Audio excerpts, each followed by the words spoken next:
Good evening all of you. मैं Sandeep Singh, welcome to my YouTube channel Sandeep crazy stock. आज मैं आप लोग के पास कुछ नया टॉपिक्स लेके आया हूँ। उस टॉपिक का मैं डिस्कशन करूँगा। वो कौन से टॉपिक हो सकते हैं।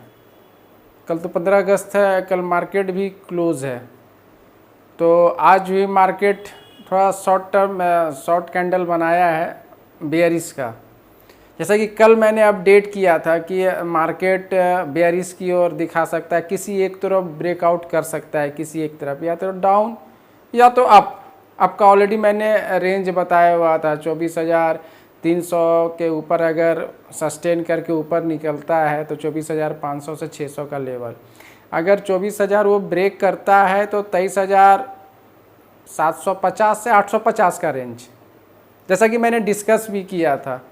तो एक्चुअली मार्केट काफ़ी समय से कंसोलिडेट कर रहा है, 100 पॉइंट अप 200 पॉइंट डाउन ऐसे करके वो चल रहा है। काफ़ी वो आप कह सकते हैं कंसोलिडेट फेज में है, कंसोलिडेट कर रहा है काफ़ी समय से। तो इसी वजह से आज मार्केट भी बेयरिश रहा। जब बेयरिश रहा तो कल का जो भी स्टॉक्स मैंने अपने चैनल्स पे डिस्कस किया, बताया, उस पर एक लॉरेंस लैब था जो 3% के करीब में अप रहा। और आज का मैंने इंट्राडे कॉल भी मैंने देखा था। इंट्राडे मैंने स्टॉक्स वगैरह देखा था। इंट्राडे के लिए मैंने ऑयल इंडिया देखा था। ऑयल इंडिया अच्छा खासा मूवमेंट, आप लाइफ टाइम हाई भी आज बना चुका है 714 का, तो अच्छा खासा मूवमेंट दिखाया। तो मैं इसलिए बता रहा हूँ कि आज का मार्केट में क्या रहा और क्या चल रहा है। मैंने 2 टॉपिक्स आज लेके आया हूँ। पहले की सिंपल सा बात है कि 5 जो रीजन्स हैं इन्वेस्टमेंट के, वो क्या रीजन हो सकते हैं जो मुझे इस मार्केट में इन्वेस्टमेंट के लिए एक सही तरीका, सही मतलब कर सकते हैं, तरीका हो सकता है, स्ट्रैटेजी हो सकती है। वो कौन से स्ट्रैटेजी हैं जिससे मार्केट में मैं इन्वेस्ट करूं तो वो एक अच्छा रिटर्न मुझे दे सके। तो ये तरीके हैं, स्ट्रैटेजी है ये। तो आज मैं उस स्ट्रैटेजी पे डिस्कस करूंगा।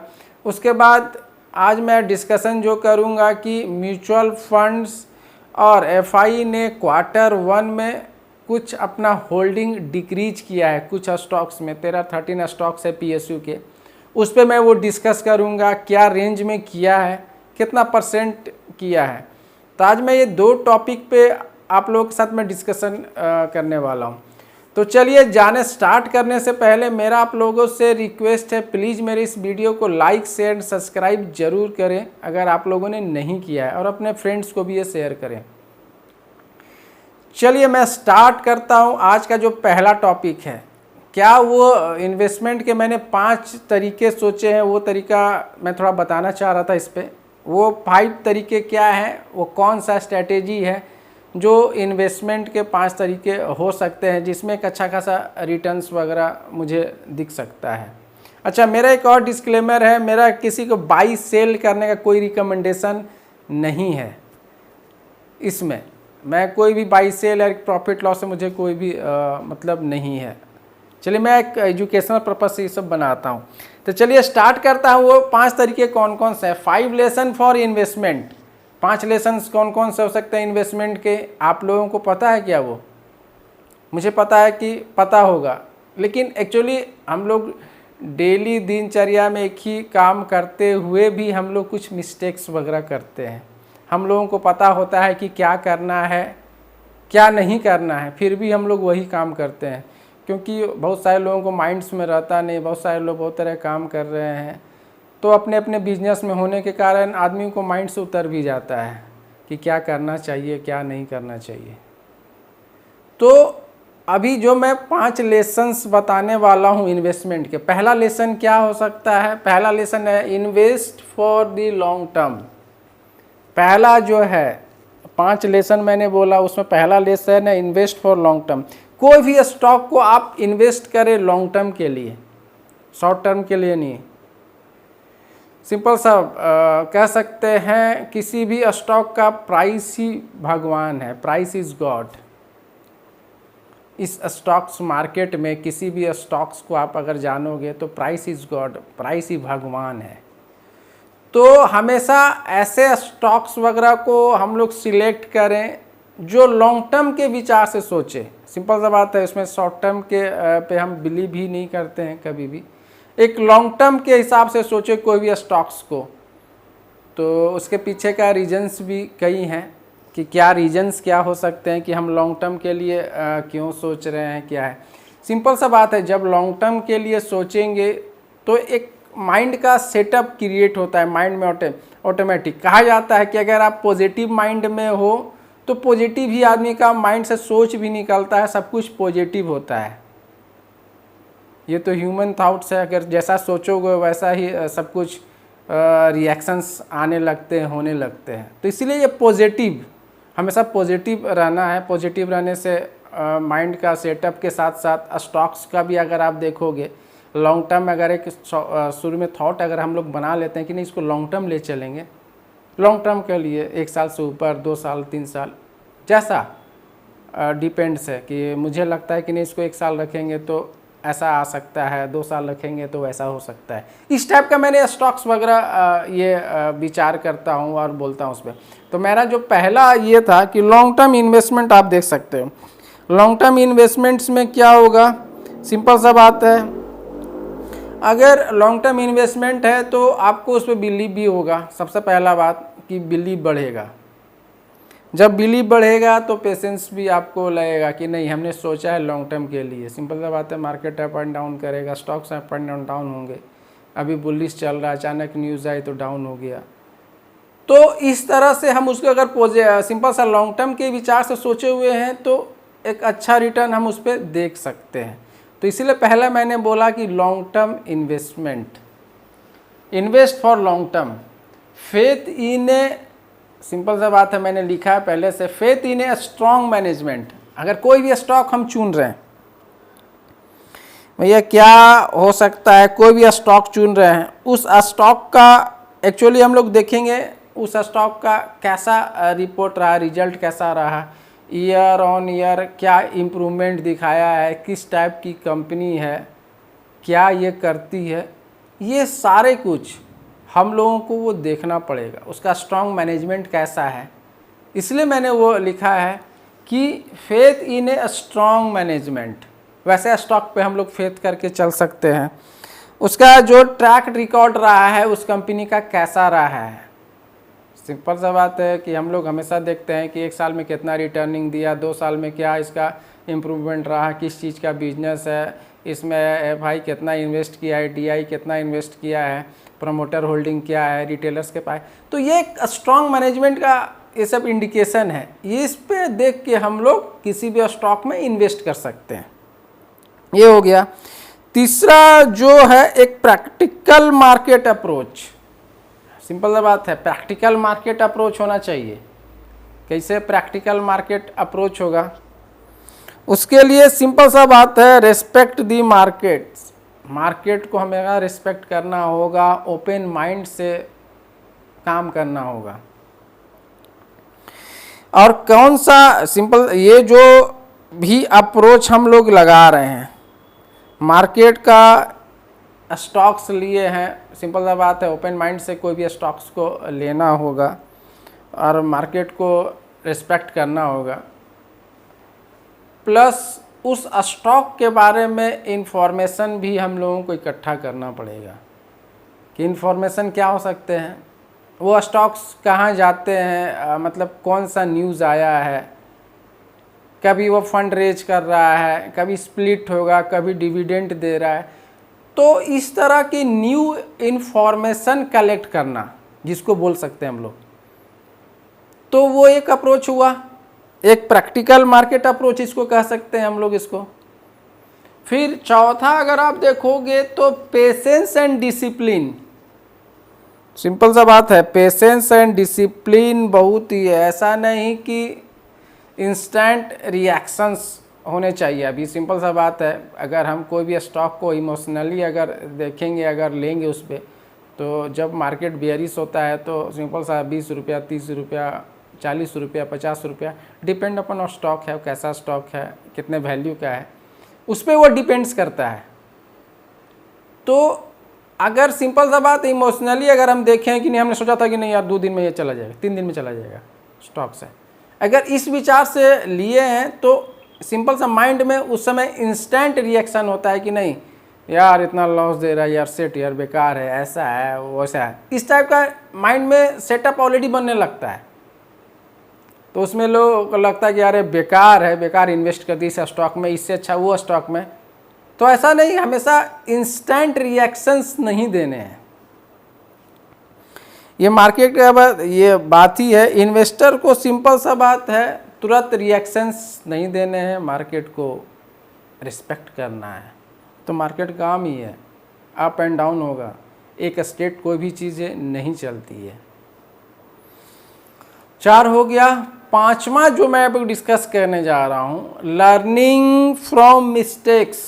हम लोगों को जो भी कुछ स्टॉक खरीदे होंगे उस पर क्या मिस्टेक्स किए हैं, उससे हम लोगों को सीखना पड़ेगा।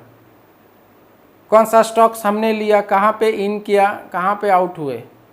सिंपल सा बात है, डिमांड जोन कहाँ था, सप्लाई जोन कहाँ था, ये सारे देखने पड़ेंगे।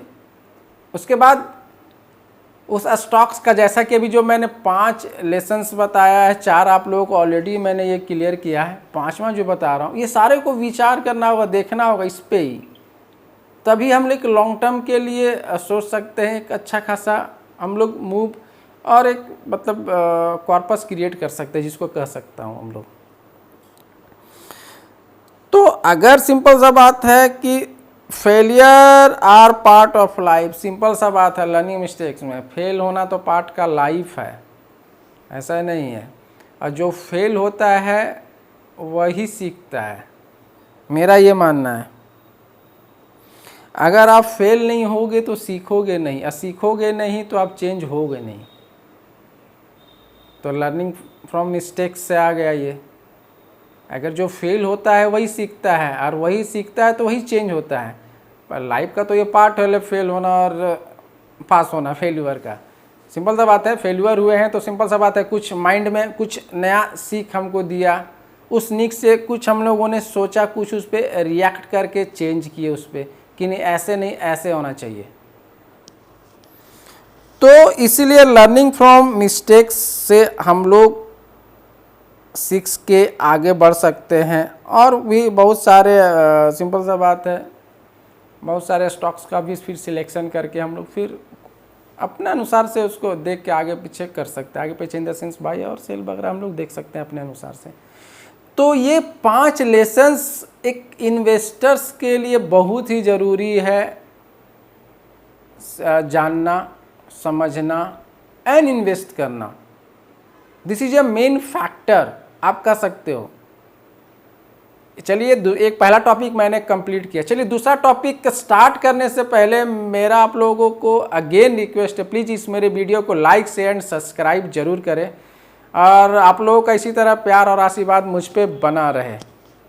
चलिए दूसरा टॉपिक मैं अब स्टार्ट करता हूँ। दूसरा टॉपिक जैसा कि मैंने डिस्कस किया था, क्या था वो दूसरा टॉपिक था, सिंपल सा बात है, एफआई और म्यूचुअल फंड ने क्वार्टर वन में अपने कुछ स्टेक्स होल्डिंग्स घटाए हुए हैं। और आप लोगों को पता है कि अभी आज भी बहुत कुछ काउंटर्स ऐसे हैं जो 52 वीक्स हाई भी टच किए हैं। वो कौन से काउंटर हो सकते हैं, चलिए उस पर भी एक साथ मैं डिस्कस करता हूँ। जो पहले मैंने आपको बताया, म्यूचुअल फंड के कौन से वो स्टॉक्स वगैरह हैं जिस पे एफआई और म्यूचुअल फंड ने दोनों ने अपना सिंपलता स्टेक, जिसको कह सकते हैं होल्डिंग, घटाया है। वो कौन से हो सकते हैं? 13 ऐसे पीएसयू स्टॉक्स हैं जो बेयरिश की ओर सिग्नल दिखा रहे हैं।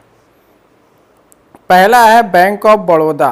बैंक ऑफ बड़ौदा में म्यूचुअल फंड वालों ने -9% अप्रॉक्स घटाया है, -9 BPS।